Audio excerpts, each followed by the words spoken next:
Hi guys, welcome to this quick video showing the new precast add-on for Revit 2019. So one of the new things in this is the ability to create a lattice girder as part of the precast configuration. So I'm going to run through the basic principles of how it works and how we can configure the add-on. So I'm going to go to structure and add in a very simple structural floor. So a generic 300mm concrete. I'm going to draw a quick rectangle and let's make it something pretty simple, nothing too crazy, just to show you the principle like that. And I'm just going to span the direction that way and click OK. So if we have a look at our 3D floor, I'm just going to quickly make this a little bit transparent so it's just easier to see when we do add reinforcement into it. So I'm just going to make it transparent. So the first thing, as part of the precast, we can go to the splitting tool.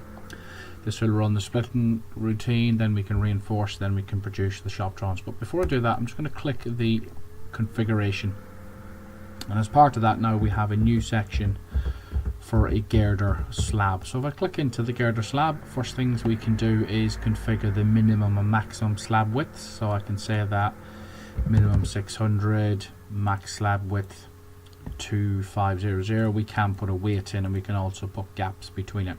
I'm going to keep OK with that and say that that's pretty good.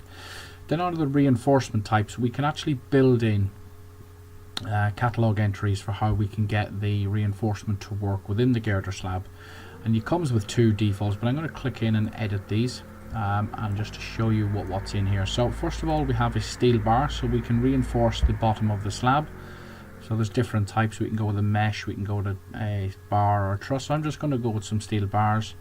I'm going to position them at the bottom. I'm going to offset them 10mm up from the cover, and the bar type I'm going to go to 10mm H10 bar, and I'm going to run them traverse across the slab.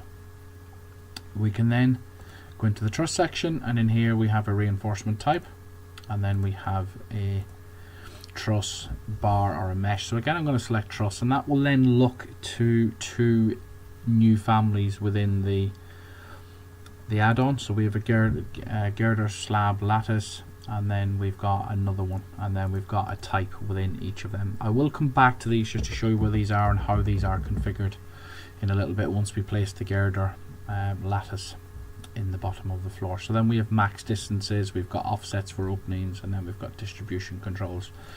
So pretty easy to understand. You configure, set up your default, then click OK and save. You can click into this, rename, and you can set up your own name. So I'm just going to go my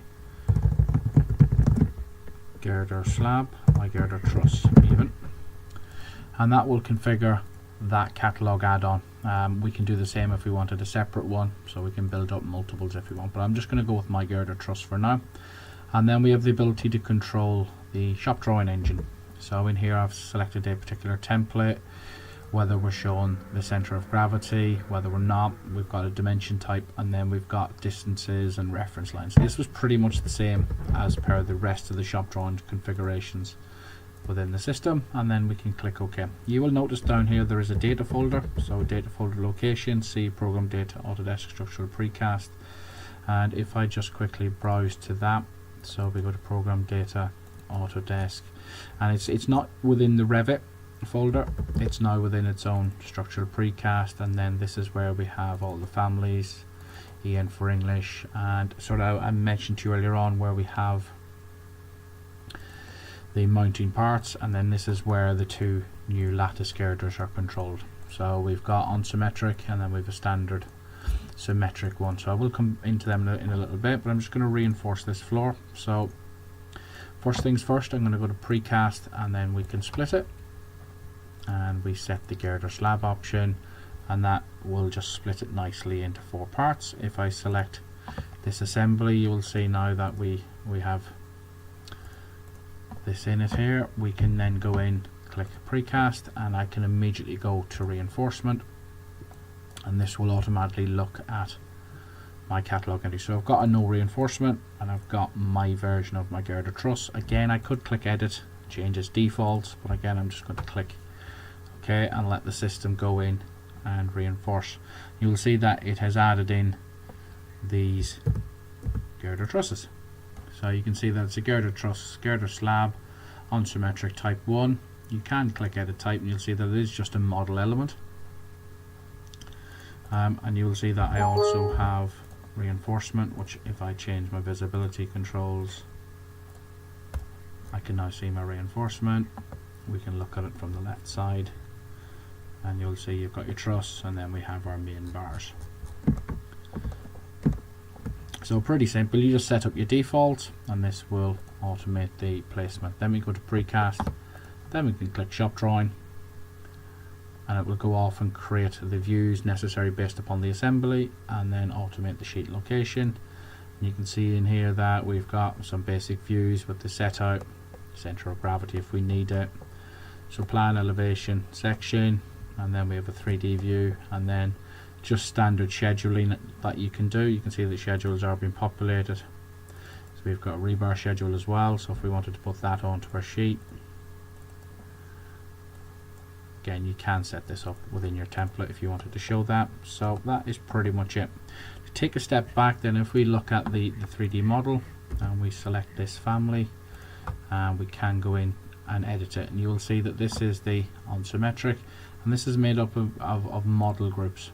You can see each one individual, and then we have the individual lower chord, and then we have the top chord. So if we look at this in a little bit more detail, let's edit this group.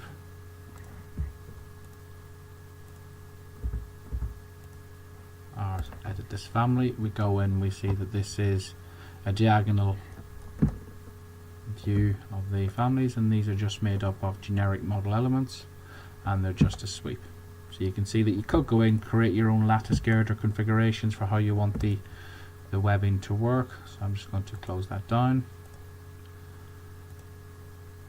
Close. I'm just going to select this, and just to repeat the principle, we can split if we need to. So we select this, precast, reinforce based upon your type, precast, shop drawing, and we delete the old views, create new if necessary,